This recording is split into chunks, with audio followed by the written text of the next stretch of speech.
नमस्कार, स्वागत है आपका खबरों का पंचनामा में। मैं हूं आपके साथ वक्ता। हम लेकर आए हैं देश और दुनिया की 5 बड़ी खबरें, जिस पर चर्चा के लिए हमारे साथ स्टूडियो में मौजूद हैं कैपिटल टीवी के editor in chief doctor Manish Kumar ji. Doctor साहब, आपका बहुत बहुत स्वागत है। धन्यवाद। सबसे पहले नजर डालते हैं आज के हेडलाइंस पर। कोरोना में दिल्ली के बेकाबू हाल पर हाईकोर्ट ने केजरीवाल को लगाई लताड़, कहा सिस्टम हुआ फेल, गिद्धों की तरह बर्ताव न करने की दी नसीहत। कोरोना पर उद्धव सरकार की बाजीगरी बेनकाब, लॉकडाउन के दौरान टेस्टिंग में की कमी तो घटे संक्रमण के आंकड़े, फर्जीवाड़े पर ठोक रहे हैं अपनी पीठ। मुंबई के पूर्व पुलिस कमिश्नर परमबीर सिंह पर घूसखोरी के गंभीर आरोप, एक इंस्पेक्टर की चिट्ठी ने खोली पोल, लिखा सोने के बिस्किट थे बहुत पसंद।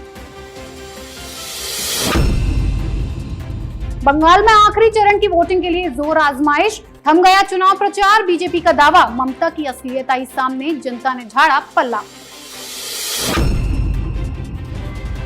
कोरोना संकट में भी चीन लगा चालबाजी में, भारत की समस्या बढ़ाने के लिए कार्गो विमानों की उड़ानों पर लगाई रोक, कर रहे थे मेडिकल सप्लाई।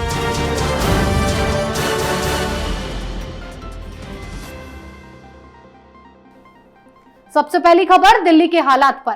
एक तरफ ऑक्सीजन और अस्पतालों में बिस्तरों की कमी से दिल्ली बेहाल है और दूसरी तरफ केजरीवाल अपने विज्ञापन कराने में मस्त हैं। अब दिल्ली हाईकोर्ट ने दिल्ली के हालात पर केजरीवाल सरकार को ऐसी लताड़ लगाई है कि उनका पूरा गैंग सन्नाटे में है। कोर्ट ने साफ कहा कि सिस्टम पूरी तरह फेल हो चुका है और ये समय गिद्धों की तरह बर्ताव करने का नहीं है। कोर्ट ने तो न्यायाधीशों के लिए 5 स्टार होटल में 100 कमरों का इंतजाम करने को लेकर भी केजरीवाल सरकार से पूछा कि आखिर आपसे कमरे मांगे किसने थे। डॉक्टर साहब, अब तो कोर्ट ने भी कह दिया है, केजरीवाल को क्या माने अब? केजरीवाल के बारे में कहना क्या है? केजरीवाल के बारे में तो पूरी दुनिया जानती है कि ये हिंदुस्तान की राजनीति का नटवर लाल है।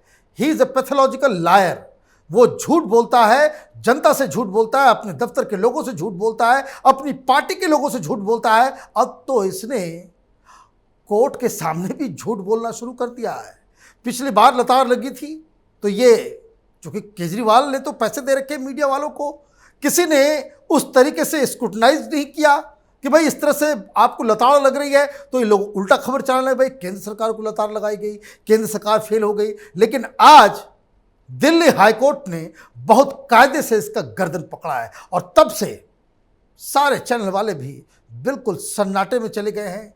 ये जो आम आदमी पार्टी का जो ट्रोल आर्मी है वो भी सन्नाटे में चला गया है। अब इनको समझ में नहीं आ रहा है कि किस तरह से अपना मुंह दिखाएं। दरअसल दिल्ली हाईकोर्ट ने साफ साफ कह दिया कि तुमसे ये अब नहीं हो पाएगा। अब आप क्या चाहते हो कि केंद्र सरकार को बुला लिया जाए और आपको घर में बिठा दिया जाए?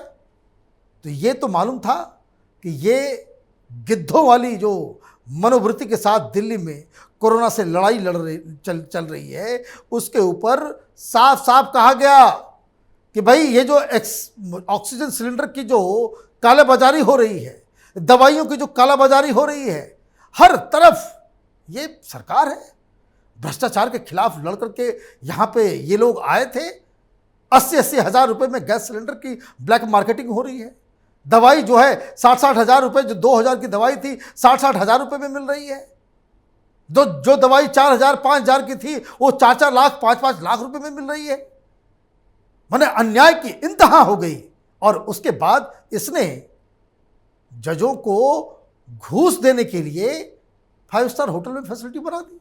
तो जज साहब ने पूछा कि भाई किसने मांगा था, किसने मांगा तुमसे कि भाई हमारे लिए कोई स्पेशल अरेंजमेंट कर दो, लोग यहाँ मर रहे हैं, ऑक्सीजन दिलवा नहीं पा रहे हो, और उसके बाद ये सारी बातें। तो आज दिल्ली हाईकोर्ट ने केजरीवाल को आईना दिखाया है, उसका जो काला चेहरा है वो आज दुनिया के सामने आ गया है। जी डॉक्टर साहब, अगली खबर उद्धव ठाकरे के नए गेम प्लान से जुड़ी हुई है। कोरोना संकट पर उद्धव ठाकरे की नई रणनीति एक बार फिर लोगों के सामने आ गई। दरअसल ठाकरे ने महाराष्ट्र में लॉकडाउन लगाकर कोरोना मरीजों के आंकड़ों में कमी दिखाई और अपनी पीठ थपथपाने की कोशिश की। लेकिन जब एक रिपोर्ट सामने आई तो पता चला कि महाराष्ट्र में लॉकडाउन से नहीं बल्कि हर दिन टेस्टिंग कम होने से संक्रमण के आंकड़े कम हो रहे हैं। इस खुलासे के बाद एक बार फिर उद्धव ठाकरे की चारों तरफ किरकिरी हो रही है। डॉक्टर साहब, महामारी पर भी उद्धव सरकार बाजीगरी करने से नहीं चूक रही है। देखिए, जो मुख्यमंत्री जो सरकार काम नहीं कर पाती है तो वो बाजीगरी करती है, तिकड़मबाजी करती है। और यही रंगे हाथ इस बार उद्धव ठाकरे पकड़े गए हैं। दरअसल महाराष्ट्र की स्थिति दिल्ली की तरह ही है। वैसे मैं आपको बता दूं कि दिल्ली की स्थिति फिलहाल सबसे खराब है पूरे देश में, लेकिन महाराष्ट्र उससे पीछे भी नहीं है। और महाराष्ट्र में क्या तरीका अपनाया गया कि भाई आंकड़े कम हो जाएं कि ताकि बेइज्जती ना हो, लोगों के अंदर इमेज उस तरह का ना बन पाए कि भाई ये तो एक फेल्ड सरकार है, ये फेल्ड मुख्यमंत्री है। क्योंकि अपने सोशल मीडिया के जरिए ये तो बेस्ट चीफ मिनिस्टर बताने वाले ये दोनों लोग हैं, चाहे केजरीवाल हो चाहे फिर वो उद्धव ठाकरे हो। तो इन्होंने साफ साफ रास्ता अपना लिया कि टेस्ट की गिनती ही कम कर दो। न ज़्यादा टेस्ट होगा न ज़्यादा लोगों को मालूम चलेगा। जब आंकड़े कम होंगे तो लोगों को मालूम चलेगा। आप देखिए, एक तरफ तो ये मसला है और दूसरी तरफ उत्तर प्रदेश है जहां टेस्टिंग की संख्या बढ़ा दी गई है, लेकिन पॉजिटिविटी रेट वहां पे डाउन हो रहा है। अब देश के लोग सब देख रहे हैं, वेव आया, हर दिन 1 लाख, एक रिपोर्ट के बारे में बता रहा हूं कि हर दिन 1 लाख के आसपास लोग महाराष्ट्र से पलायन कर रहे हैं। क्यों कर रहे हैं? क्योंकि अव्यवस्था है वहाँ पे दवाई नहीं है, वहाँ पे ऑक्सीजन नहीं है, वहाँ पे लोग जान बचाने के लिए वहाँ से भाग रहे हैं। तो ये तो हर मुख्यमंत्री को समझ में आना चाहिए कि अगर महामारी फैल रही है और आपके राज्य से लोग भाग रहे हैं तो ये तो सीधा सीधा बताता है कि आप पूरी तरीके से फेल हो चुके हैं। जी डॉक्टर साहब, अगली खबर में बात करेंगे वसूली गैंग की। मुंबई के पूर्व पुलिस आयुक्त परमबीर सिंह के खिलाफ एक और पुलिस अधिकारी ने भ्रष्टाचार का आरोप लगाया है। बीआर घाटगे ने 14 पन्नों की चिट्ठी लिखकर परमबीर के एक एक कारनामे की पोल खोली है। चिट्ठी में लिखा गया है, परमबीर सिंह घूस लेकर पोस्टिंग करता था, घूस लेकर ट्रांसफर करता था, अपने सुरक्षा कर्मियों का दुरुपयोग करता था। इतना ही नहीं, परमबीर को गिफ्ट में सोने के बिस्किट बहुत पसंद थे। घाटगे का कहना है कि उसके पास सिंह के खिलाफ भ्रष्टाचार के सारे सबूत भी हैं। डॉक्टर साहब, ये परमबीर को फंसाने की कोई साजिश है या परमबीर है ही ऐसा? देखिए, ये दोनों ही बातें सही हैं, क्योंकि इस तरह की चीज़ें महाराष्ट्र के अंदर हो रही थी। वहाँ जिस तरीके से सीबीआई की जो रिपोर्ट आ रही है, जो हम लोगों के पास उसकी कुछ हल्की फुल्की सूत्रों के जरिए जानकारी है, तो जिसमें साफ साफ लिखा गया कि भ्रष्टाचार महाराष्ट्र के अफीम है, वो वहाँ के हवाओं में है। वहाँ हर महकमा, हर जगह, अब आप देखिए कि एंटी करप्शन ब्यूरो की तरफ से, एसीबी की तरफ से एक रिपोर्ट आई है जिसमें बताया गया है कि महाराष्ट्र सबसे भ्रष्ट राज्यों में से एक है। और वहाँ पे सबसे ज़्यादा भ्रष्टता जो है वो पुलिस में है, पुलिस डिपार्टमेंट में है। और पिछले 1 साल में, मतलब जब से ये उद्धव ठाकरे सरकार आई है, तब से 28% ज़्यादा बढ़ोतरी हो गई है। तो ये भी एक हकीकत है, लेकिन इसमें 1-2 माइनर पॉइंट्स है जिसको समझना जरूरी है। देश का कानून कहता है कि घूस लेने वाला और घूस देने वाला दोनों ही बराबर के जिम्मेदार हैं। तो ये जो इंस्पेक्टर साहब जो अचानक से इनके अंदर की अंतरात्मा जागृत हुई है, ऐसे वक्त पे जब ऑलरेडी 2 केसेस चल रहे हैं परमबीर सिंह के खिलाफ, तो ये अचानक की तो बात है नहीं। जब आपसे 2 साल पहले की घटना बता रहे हैं कि 2017, 18, 19 के दौरान ये इस तरह का काम हुआ करता था, तो उस वक्त जब आपसे घूस मांगा गया तो उस वक्त आपने क्यों नहीं दिया? तो कई सारे सवाल जवाब है, लेकिन आपने सही सवाल किया है कि इस वक्त इस तरह का आरोप परमबीर सिंह के ऊपर लगाना ये राजनीति से प्रेरित है। जी डॉक्टर साहब, अब बात बंगाल के सियासी संग्राम की। बंगाल में 7 चरणों का चुनाव हो चुका है। अब आखिरी और 8वें चरण का मतदान 36 सीटों पर 29 अप्रैल को होगा। औपचारिक चुनाव प्रचार थम चुका है, पर पार्टियों की तरफ से दावे जमकर हो रहे हैं। बीजेपी के पश्चिम बंगाल प्रभारी कैलाश विजयवर्गीय ने कहा कि जनता ने ममता की असलियत जान ली है और अब वो दीदी से पल्ला झाड़ चुकी है। तो दीदी के भतीजे अभिषेक का दावा है कि वो तो 7 चरणों में ही जीत वाली बढ़त ले चुके हैं। डॉक्टर साहब, अब तो आखिरी लड़ाई है, किसके दावे में कितना दम है? देखिए, दावा में दम तो अलग बात है। आज ममता बनर्जी ने एक अजीबोगरीब बयान दिया। उन्होंने कहा कि वो इलेक्शन के बाद वो सुप्रीम कोर्ट जाएंगी, सुप्रीम कोर्ट का दरवाज़ा खटखटाएंगी और ये अपील करेंगी कि बंगाल में फिर से चुनाव हो 3 फेजेस में, और ये 3 फेजेस में चुनाव हो और वो सुप्रीम कोर्ट से ये भी कहेंगी कि इलेक्शन कमीशन को और भी ज़्यादा निष्पक्ष बनाया जाए। अब ये बात कौन कहेगा? ये बात तो वही कहेगा जिसको ये मालूम है कि इस चुनाव में वो हार रहा हो। जीतने वाली पार्टी कभी कहेगी कि भाई फिर से चुनाव हो? वो नहीं कहेगी। और ये बयान इसलिए भी ज़्यादा महत्वपूर्ण है क्योंकि अभी चुनाव खत्म हुए नहीं है, अभी 8वें फेज में मतदान होना बाकी है। और इस दौरान इस तरह का बयान दे देना ये ममता बनर्जी का एक तरह से स्वीकार करने के बराबर है कि वो चुनाव हार चुकी हैं। वैसे जो अभिषेक बनर्जी कह रहे हैं वो हर पॉलिटिकल पार्टी कह रही है। हमने तो सुना कि सीपीएम वाले भी कह रहे हैं कि हम लोग बहुमत से जीतेंगे।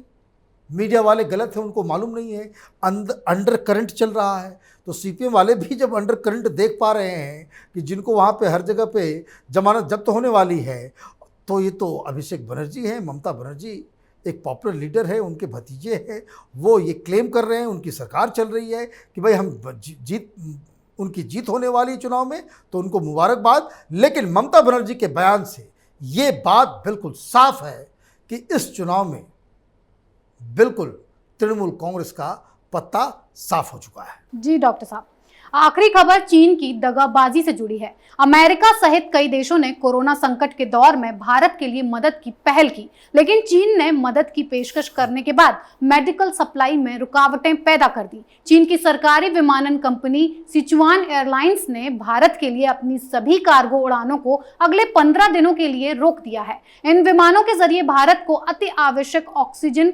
कंसंट्रेटर और दूसरे मेडिकल उपकरणों की आपूर्ति की जा रही थी। डॉक्टर साहब, चीन ने तो हद ही कर दी है, कोरोना संकट में भी वो अपना खेल कर रहा है। देखिए, चाइना का गेम तो बहुत ही साफ है।